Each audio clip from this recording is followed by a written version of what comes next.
falar um pouquinho de metástase cerebral. Se tem um tema que é relevante hoje em neurocirurgia e que mudou nos últimos anos, esse tema é metástase cerebral. Em primeiro lugar, é o tumor que o neurocirurgião oncológico mais lida, mais opera.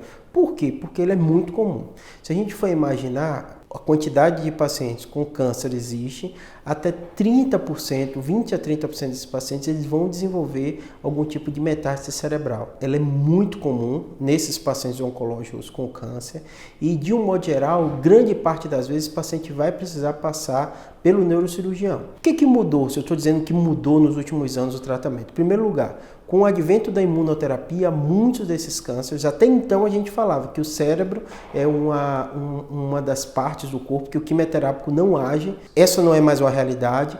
A imunoterapia mudou um pouco essa realidade, o avanço dos quimioterápicos também. Além disso, dessa evolução na oncologia, a rádio evoluiu muito.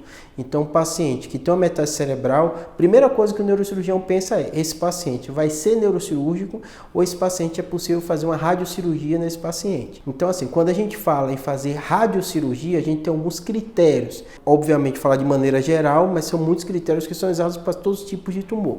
Primeira coisa, se a metástase for grande, tiver efeito de massa, tiver edema, o paciente tiver com déficit neurológico, esse paciente precisa melhorar rapidamente isso. Então, a cirurgia vai ser a indicação nesses casos. A cirurgia você faz o quê? Você retira a lesão. Então esse efeito de massa ele acaba instantaneamente após a ressecção. O problema da cirurgia, o risco, né? Qualquer procedimento tem risco, né? A gente fala muito o tempo todo aqui nos vídeos, falando, a neurocirurgia evoluiu, é mais seguro. Realmente evoluiu muito, mas a gente ainda tem morbidade, é uma craniotomia, o paciente precisa ficar na UTI, então ele acrescenta algumas coisas nesse paciente oncológico. Muitas vezes o paciente não vai poder continuar a quimioterapia, vai ter que interromper por um período da recuperação de neurocirurgia, e às vezes esses pacientes têm uma doença sistêmica bem avançada e isso pode ser um agravante para esse paciente. Então essa é uma das coisas que eu falo. Pensar em radiocirurgia não tem que ser uma lesão muito grande, não ter efeito de massa, não ter desvio.